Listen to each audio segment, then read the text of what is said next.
and you're live. Good evening, Summa scholars. Welcome to the Daily Summa and the post-Sabbath penumbra. Today is Sunday, April 6th, the 5th week of Lent. Joe, it's the 5th week.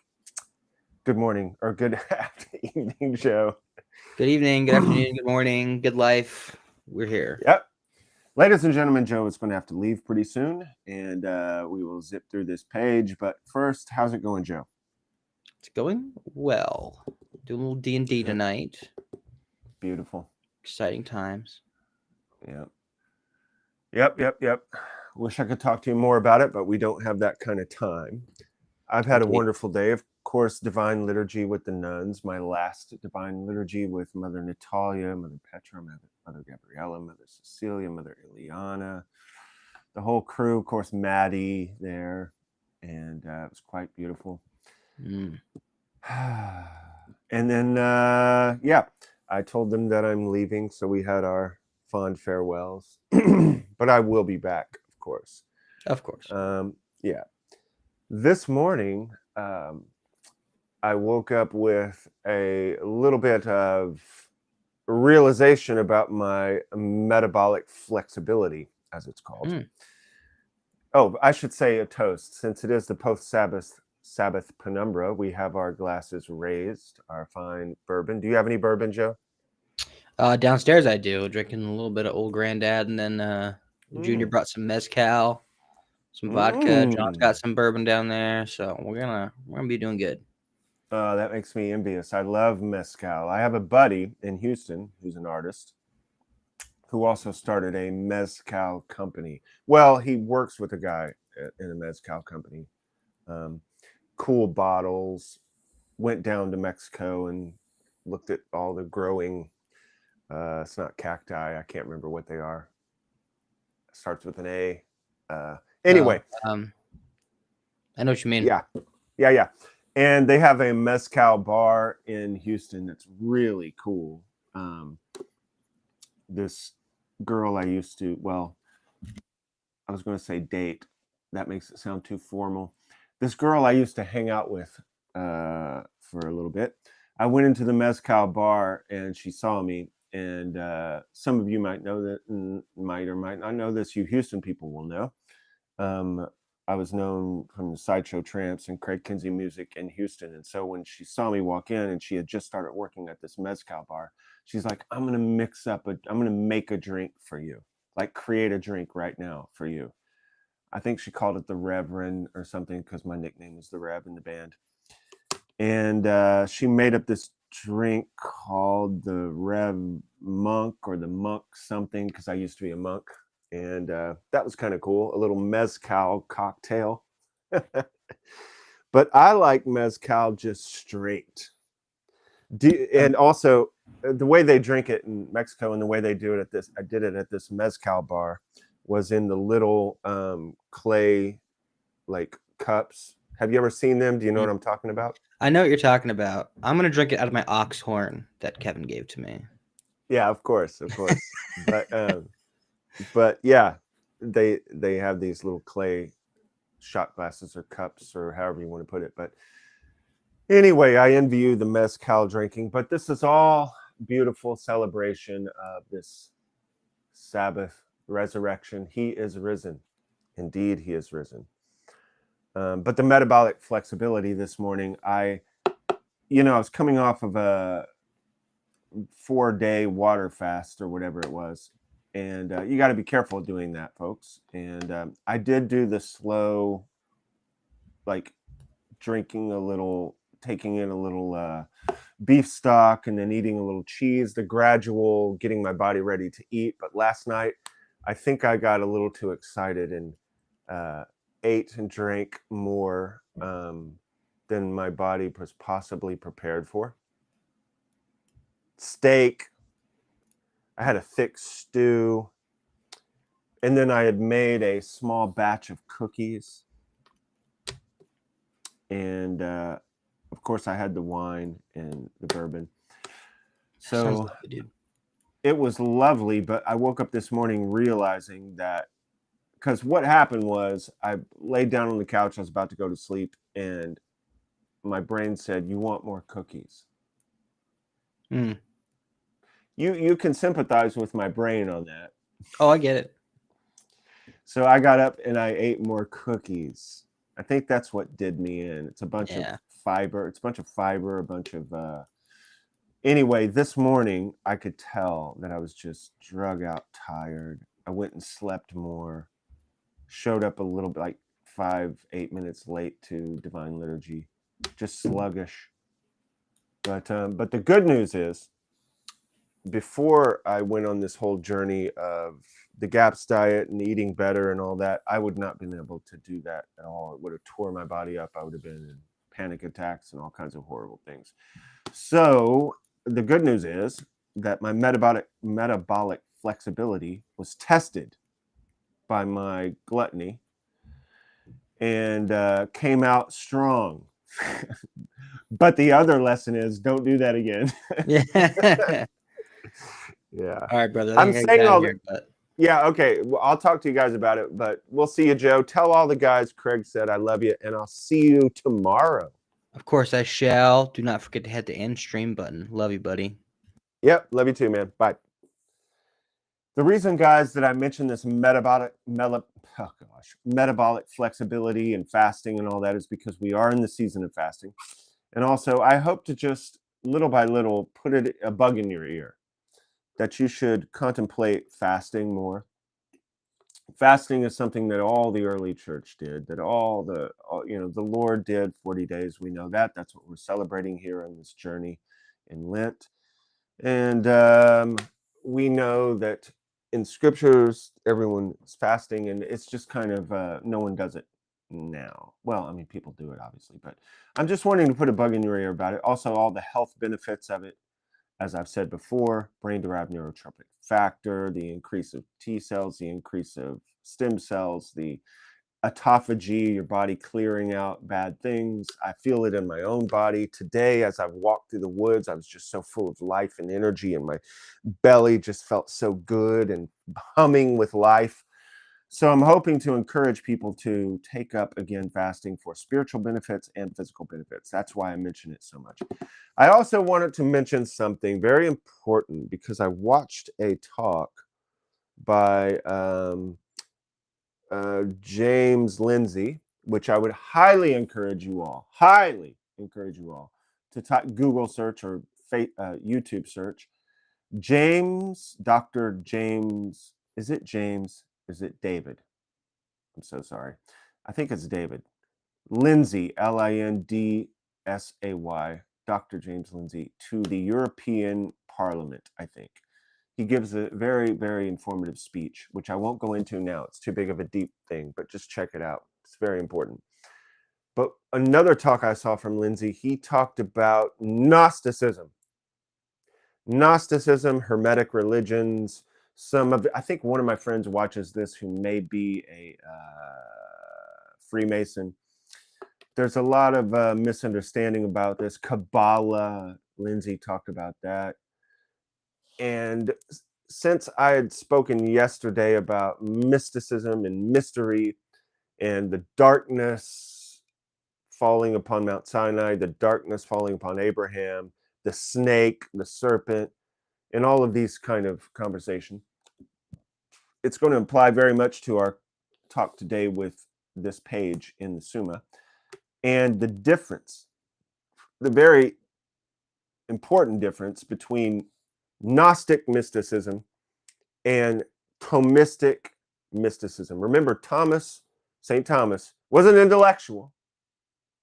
He was a philosopher, but he was also a theologian. The original meaning of the word theologian was not somebody who studies books and has a lot of recall of book facts. The original term theologian meant someone who has seen God. That's why they called John, the Apostle John, Jesus' Apostle John, they call him a theologian. They call Simeon the new theologian, because he had had this experience of seeing God and being elevated to that blessing. The word theologian, what I'm getting to, is not about studying words, but it's about a practical experience of God. That's a theologian. That's why Therese of Lisieux who did not know all these things and who did not study all these books and who could not give you a breakdown of the suppositum and excuse me, and potency and act and all of these things. She couldn't do all that, but she was a theologian. That's why she's a doctor of the church. She's been elevated to doctor of the church, which, for those of you who don't know, it's a formal term for someone who has a doctor. It just means a teacher. She's a teacher for the entire church, along with St. Thomas Aquinas, along with Jerome, along with St. Augustine, Leo the Great, all of these great teachers. Therese, little Therese of Lisieux, who only left her hometown once, didn't know a whole bunch. She is still a doctor of the church and a theologian because she has seen the vision and had a deep experience with God beyond what most people experience. So, the reason I'm saying all this is because Thomas is going to help us make a clear distinction between Gnostic gnosis, knowing the secret information, and Christian Catholic Thomistic. Thomistic is really a low down on the category. This computer is doing this again. It's trying to blank out. What is the difference between the heretical Gnosticism, which claims to have some secret knowledge of God, and then Christian mysticism, which also talks about a secret or mystical knowledge of God? There's a very clear difference, and it's a very important difference. So we will get into that as we, start this page of the Summa. We are starting page 137 in this beautiful book. We are on question 13. We are wrapping up article 8, whether this name God is a name of the nature. We're going to do the reply to objection 2, and then we're moving into article 9, whether this name God is communicable. So let's just hit it, folks, and get into this thing. All righty, at the top of the page, reply to objection 2, just to remind you what objection 2 is, from whether this name God is a name of the nature of God. Objection 2 from Ralph is, further, a thing is named by us as we know it, but the divine nature is unknown to us. Therefore, this name God does not signify the divine nature. That's what the objection was. That's what Ralph is trying to say. Since this name is talking about the divine nature and we can't know it, therefore this name God does not signify the divine nature. Here we go, top of the page. What does Thomas say to him? We can name a thing according to the knowledge we have of its nature from its properties and effects. Hence, because we can know what stone is in itself from its property, this name stone signifies the nature of the stone itself, for it signifies the definition of stone by which we know what it is, for the idea which the name signifies is the definition, as said in the Metaphysics. Now, from the divine effects, we cannot know the divine nature in itself so as to know what it is, but only by way of immanence and by way of causality and of negation, as stated above. We have three ways here of knowing. Remember, negation is apophatic theology, what God is not. Dr. James Lindsay talks about apophatic theology, but in my opinion, he misunderstands what that means, that it just is a negative way of speaking of God, taking that term negative in its connotative sense in our day and age, which means bad, it's negative. That's not the way in which, and there's another way in which Lindsay misunderstands it also, in my opinion. And Dr. Lindsay is a super intelligent dude. I'm not knocking the guy. He knows way more than me about many things. But I'm just saying, in this one little thing, he seems to be a little off the mark on apophatic theology. We're just simply, by negation is the apophatic theology, though. We can talk about what God is not precisely, but we cannot talk about what God is precisely. So when we say a word which is referring to what God is, we are not saying it precisely, or we're not saying it comprehensively. But when we say what he is not, that is comprehensive. That's the main distinction. So one of these ways is the, I lost my place, immanence causality and negation. Negation is the apophatic. Causality, we can speak about God from cause and effect, knowing something about the cause by its effects. If you hear Bob Dylan's music, you don't really know Bob Dylan, but you can start to know something about him. And then immanence, that God is always present. So each human being, be they even an ancient tribe, or there's even a tribe nowadays, I can't remember what their name is, but there is a tribe, I think on an island, that has never been contacted by any outside humans. That's so interesting to me. This tribe has always fascinated me. There's talk of people trying to enter into their island to bring news of all of our world to these people who've never been contacted by any outside people. And they started shooting, I think, bows and arrows at them and tried to get them away. And so the general consensus among humanity was, well, let's not bother them. Why should we go bother them? But the point being that these people know nothing of the outside world. They've never been spoken to by anyone. Those people can still know something of God, their creator, because he's given them an intellect and a will, and God is immanent. He is immanent. They can know him by his immanence and cause and effect. They could reason back just like Socrates, just like Aristotle did. When Aristotle came to his knowledge of God, imperfect as it was, he did it by reason through cause and effect. That's what's being said here by Thomas. I'm already going too long to explain these things, but that's what's being said here. Thus, the name God signifies the divine nature. It signifies the divine nature, for this name was imposed to signify something existing above all things, the principle of all things, and removed from all things. God is above all things. He is the principle. He started and holds all these things in being, and he's removed. He is wholly other. When we use the word God, we're signifying that. For those who name God intend to signify all of this. Okay, so again, as I've said many times before, these words signify something. That's where we're breaking off from the Rambam, according to Thomas. And that's where we're breaking off from, in my opinion, Gnostic understandings of God. This gets really confusing, folks, because as I've said before, you can't know God except by an experience of him. And the Gnostics would also say that they've had an experience of God and they would know something. So how are those two things different? And this is not going to be a talk about Gnosticism and Christianity, because that would be too long for now. This is just a flyover, as we've said before, but I want to start throwing these ideas out so that we can begin to roll them over in our head and maybe go into some greater depth of them in the future.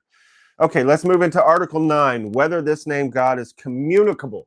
When he says communicable, he means shareable. Can you share something and be like it? Actually be it. That many things can be this thing.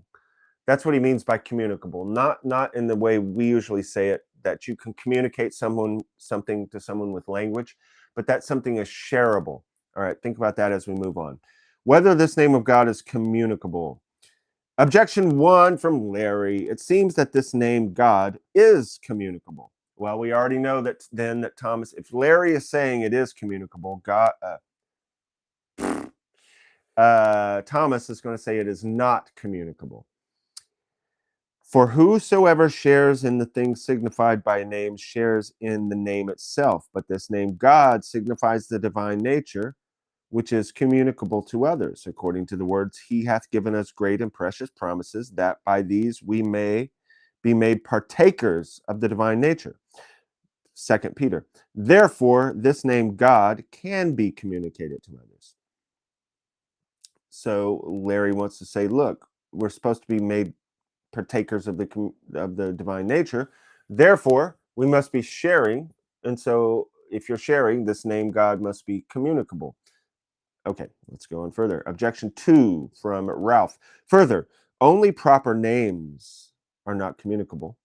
Now, this name God is not a proper, but an appellative noun, which appears from the fact that it has a plural. According to the text, I have said, ye are gods, Psalm 81. Therefore, the name of God is communicable.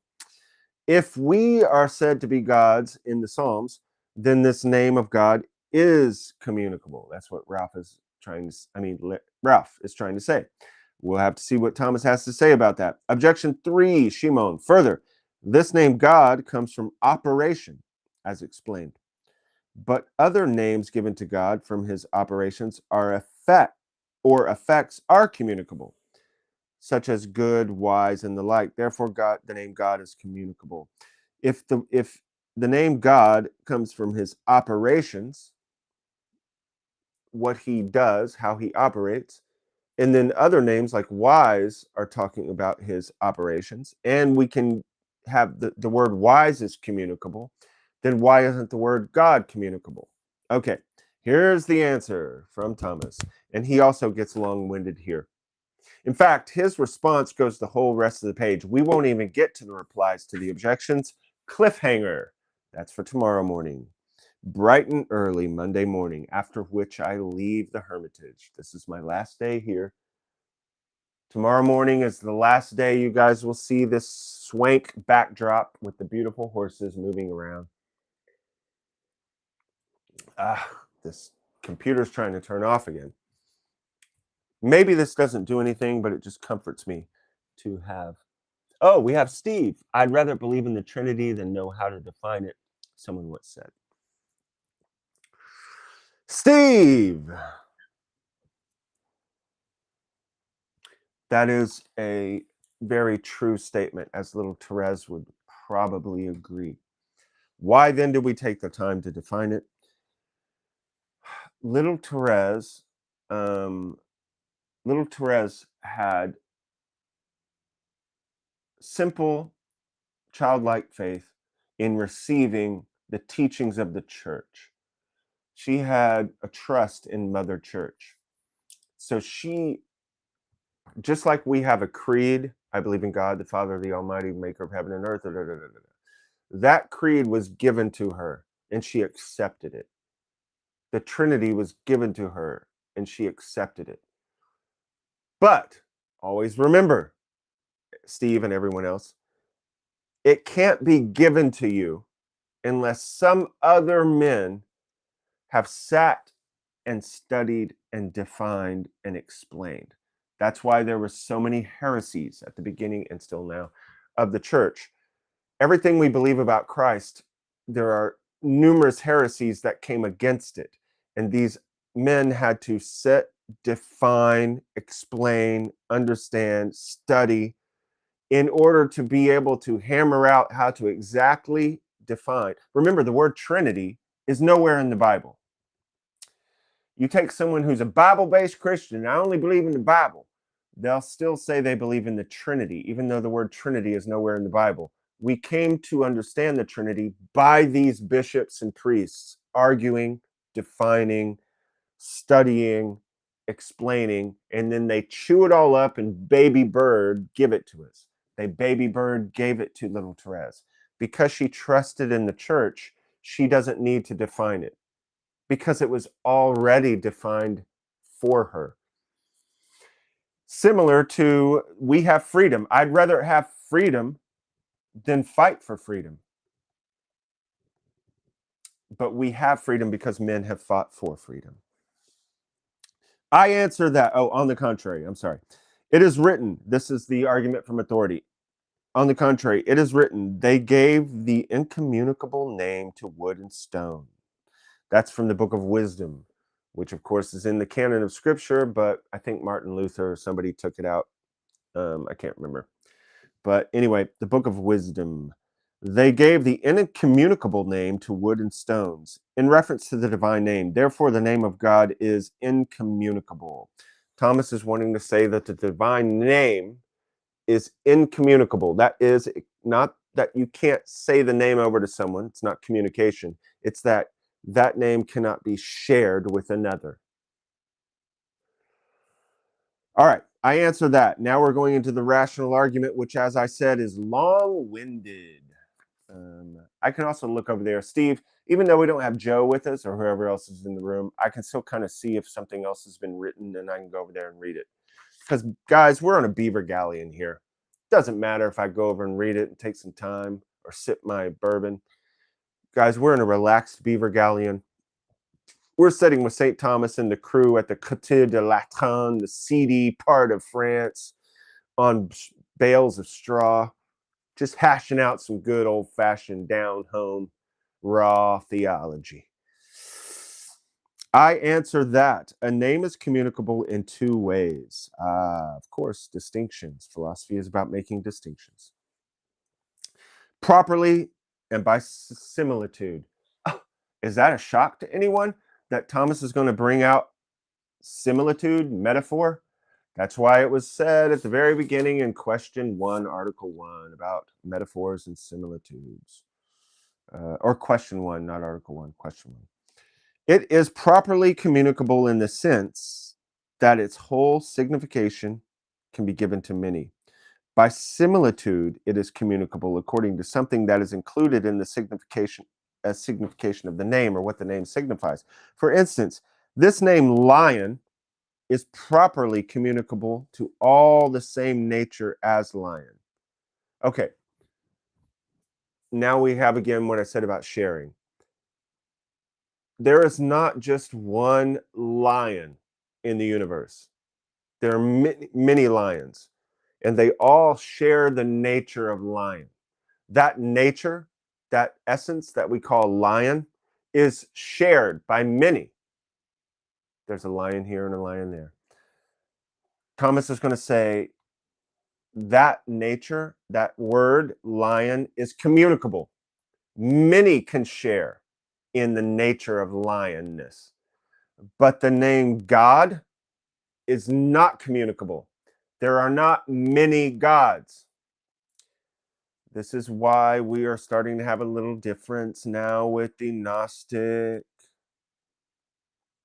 That's why these words are important. That's why this is all affecting the world today. It is true that ye are all gods. Well, the word Elohim, that's what it is in Hebrew, can also mean judges. Suppose it could have said judges. It has that. I got this scripture for you guys just to make this clear about the word Elohim, or God, or ye are gods. It says here in, let's see, we are in Exodus 22, verse 8. If you find it, and I'm reading the Hebrew here, if not you found the thief, then you shall bring the thief to the master of the house and to the judges. That is, to the master of the house. Baal. Baal means master. That's why the gods, Baal was just master. That word just means master, Baal. Ha-beit el ha-Elohim. Bring the master of the house to the judges. Ha means the, and Elohim. So that word Elohim is used in there in the book of Judges to mean judges. So the word Elohim could just mean judges, or a leader, a leader. Okay, so the word Elohim can mean leader or judge. The word God, but when we use it in reference to the Most High, the Blessed Holy One, that substance, God, cannot be shared. There are not numerous gods. There is only one God. If we say that we become one with God and we become God, as the famous teaching from Christianity is, God became man so that man might become God, we are not saying that we actually become another of him, or that he and us are the same, essentially. We're saying that we are participating in and sharing in it. But when we use that word God, we use it as a reference to the eternal one, which we are not. So if we use the word lion, there are many lions. There's so many ways I could go with this, and I just have to be careful with the time, and also to stick with the point of what this Daily Summa is, which is a quick flyover. That's why I always talk about nighttime classes and going deeper into all these things. But it's just very important to realize how we're using words here so that there's no confusion when we speak of God, that there is actually a God, and he is wholly other and separate from us or any other of the creation. Okay, lion. The word lion can be used, can be communicable. That nature is communicable. There can be many lions sharing the nature of lionness. Or you can use the word lion by similitude, going on with Thomas. By similitude, it is communicable to those who participate in the nature of a lion, as, for instance, by courage or strength, and those who participate are called lions metaphorically. Okay, so you can say that obviously Jesus is the lion of the tribe of Judah, or they say Israel is a lion cub. It's a simile, it's a metaphor. I think that's very easily understood. Okay, so those are the two different ways that you can use it. Now let's go on with Thomas. To know, however, what names are properly communicable, we must consider that every form existing in the singular subject by which it is individualized is common to many, either in reality or in idea, as a human nature is common to many in reality.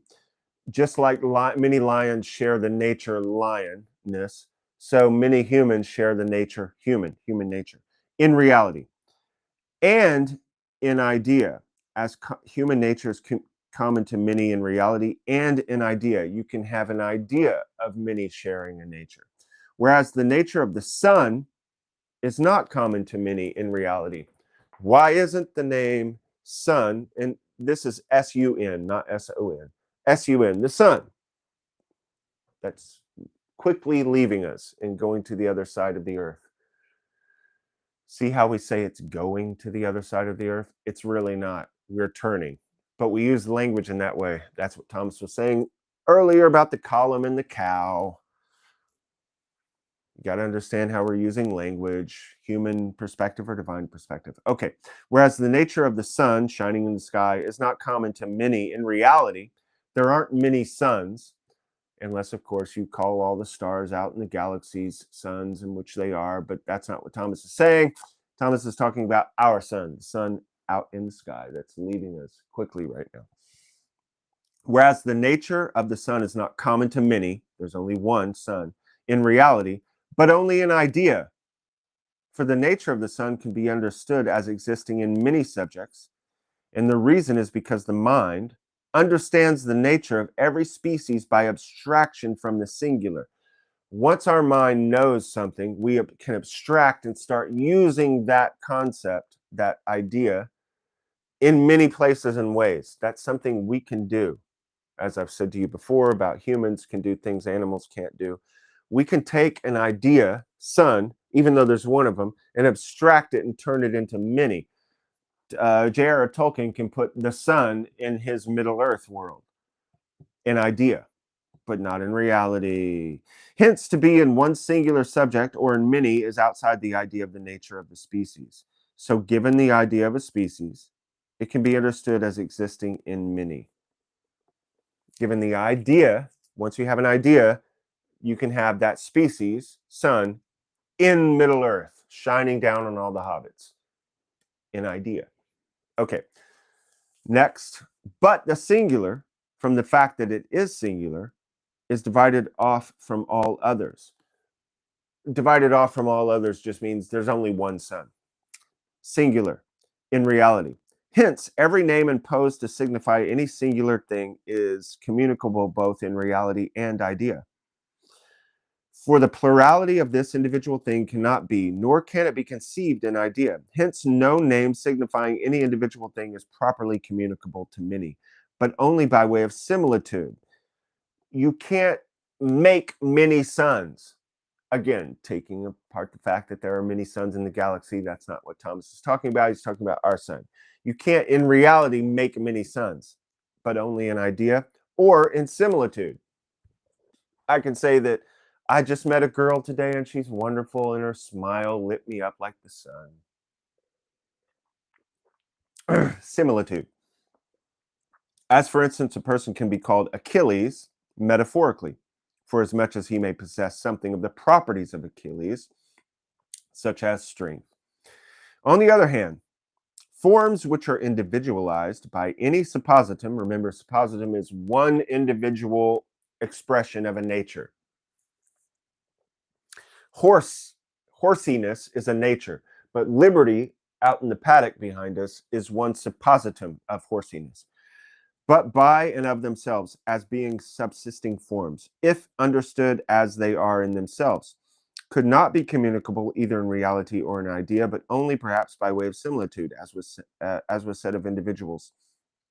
For as much as we are unable to understand simple, self-subsisting forms as they really are, we understand them as compound things having forms and matter.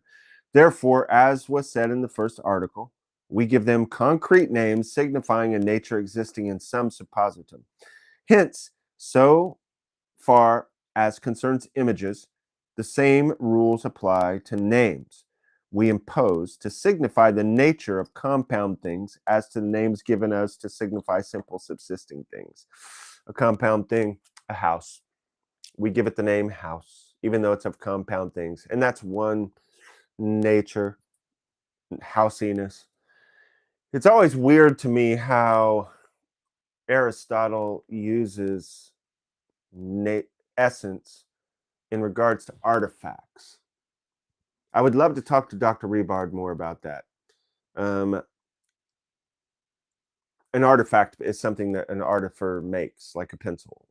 This is an artifact. A house. This house is an artifact. Aristotle, philosophers will talk about this as having a nature or an essence. So interesting, because to me that means we have created an essence.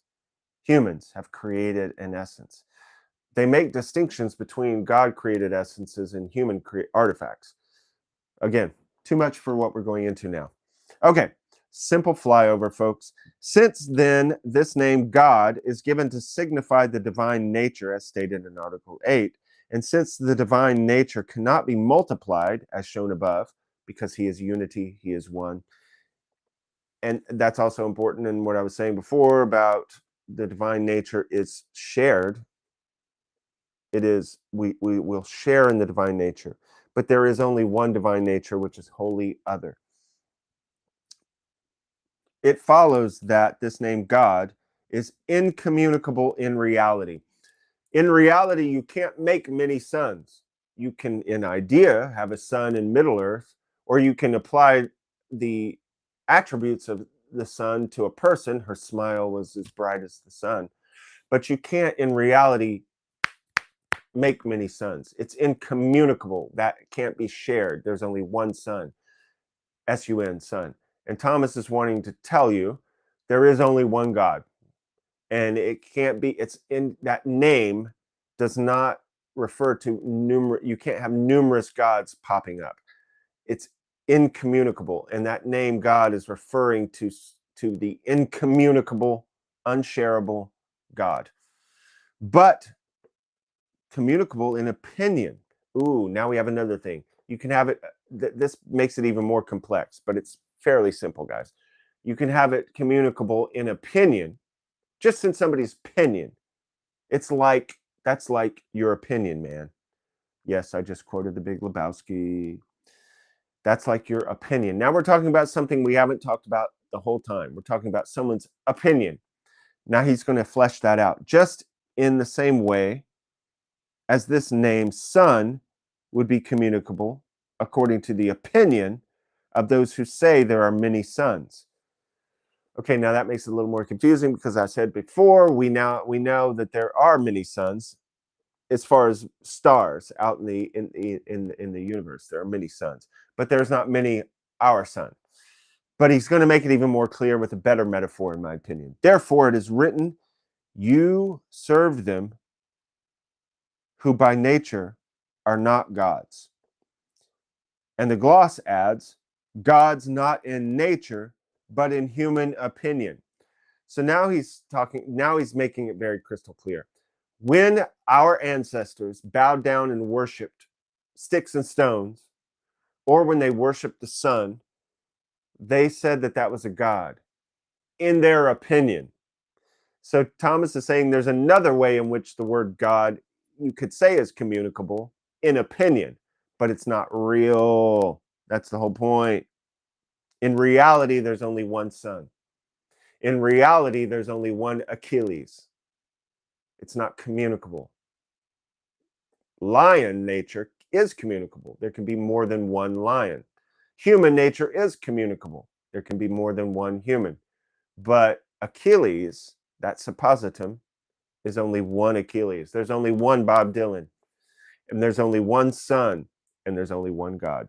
Nevertheless, this name God is communicable, not in its whole signification, but in some part of it by way of similitude, so that those are called gods who share in divinity by likeness, according to the text, I have said ye are gods. Now, again, that also could be I have said you are judges, but we'll take it as meaning gods, whatever. But if any name were given to signify God, and I'm going on the next page, but I'm just wanting to finish off his thought. We'll come back to it more tomorrow. But if any name were given to signify God, not as his nature, but as his suppositum, and that's so interesting to me that he uses the word suppositum for God. Accordingly, as he is considered as this something, that name would be absolutely incommunicable. As, for instance, perhaps the Tetragrammaton, which I'm sure you know is Yud Ke Vav Ke, the name of God. Yod He Ke Vav Ke, the actual name of God, which is unspeakable. You actually can speak it. And many people don't know the Jews actually do speak that name. They speak it in actual focused Kavanah prayer. They just don't speak it teaching or hanging out or talking. They do use that name. Okay, back to it. The Tetragrammaton among the Hebrew.